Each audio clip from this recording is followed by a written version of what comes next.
Now we will discuss about the singularities and the types of singularities. Now the basic definition of the singularity is basically that if a function is there and at a particular point z0 it is not analytic, then that point is called singular point. It means other points are analytic and one point is singular point. Singularities are of two types mainly. One is called isolated singularity and second is called non-isolated singularity. The isolated singularity, if it is that if any point in the region has singular point, and no other singular points are there, then that is called isolated singularity. You can see here in this region only one point is there which is singular point, and all other points are basically analytic point. Means red is singular and this all these blue are basically analytic points. Similarly, the non-isolated singularity you can define this way. The region has a singular point and other singular points are there in the region surrounding it. Now, as in the second diagram, you can see that we have a singular point also, not one, but other single points also. One, two, three, four. It can be any, and analytic points are also available, right? So the basic difference is that in isolated only one point is available, and a non-isolated means points can be singular points can be more than one also. That is basic difference. So isolated singularity is basically of three types. One is called removable singularity, other is called essential singularity, and the third one is called pose. So basically, these singularity can be explained with the help of Lorentz series, Lorentz theorem, you can say, right? So if the region is there, and if you want to expand in the basically disk region, then we use the Taylor expansion.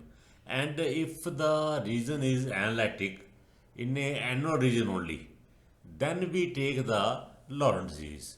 Or you can say, you see the Lorentz series carefully, fz is equal to what? An, then z minus a the power n, and plus sigma n equal to 1 to infinity. Here it was n equal to 0 to infinity. Here n equal to 1 to infinity. This is the, and an here and bn here. Also, it is power n, it is minus n, right? So basically it is 1 by, you can say, z minus a the power n. So basically the first term, this one, is called general term, and second term is called principal term. So basically for us, second term is important for defining the things. Now, how to define these singularities? So isolated singularity. So basically the removable singularity, what is that? Is the point z is equal to z0 is called removable isolated singularity. If principal part means second part, principal part of expansion is 0, right? It means basically second part is 0, and limit fz z tend to 0 exists and is finite. Limit exists and finite is there.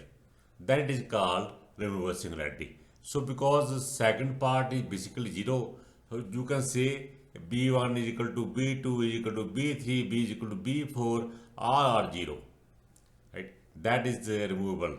Now second is essential. What is that? Essential singularity means if there are infinite number of terms in the principal part of expansion. Means second part has a large number of terms. Then z equal to z0 is called essential singularity. Here the limit, if you take the limit of the function at a particular point, it does not exist. Here it exists, but it is finite. Here limit does not exist. This is a major difference between two singularities. Okay, third is pole. That is very important for the purpose of numericals also. Now suppose that if we have a finite number of terms in the principal part of the Laurent series, now it means the finite number of terms are there in principal part. Then z is equal to z0 is called pole. If Bm is not equal to 0, this is second part of the Laurent series, and Bm plus 1 is equal to 0, and so on. So what is the meaning? That here Bm will be, mm will be the pole.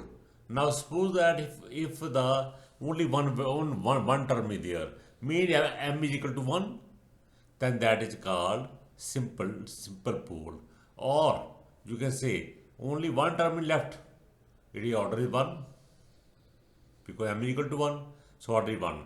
If two terms are left, then the order is called 2. Now here limit exists but infinite, right? So now for the purpose of numericals, if we want to compare the different similarities, you can compare in this way. Now if the limit z tend to z0 fz, it exists and is infinite, then it is called pole. And if the limit exists and finite number, then it is called removable. Means it can be removed by redefining the function. Okay, and then if the limit exists, doesn't exist at all, means you calculate the limit, it is not existing. It is called essential singularity. It means it cannot be removed. So basically, these can be used for the purpose of numericals. Thank you.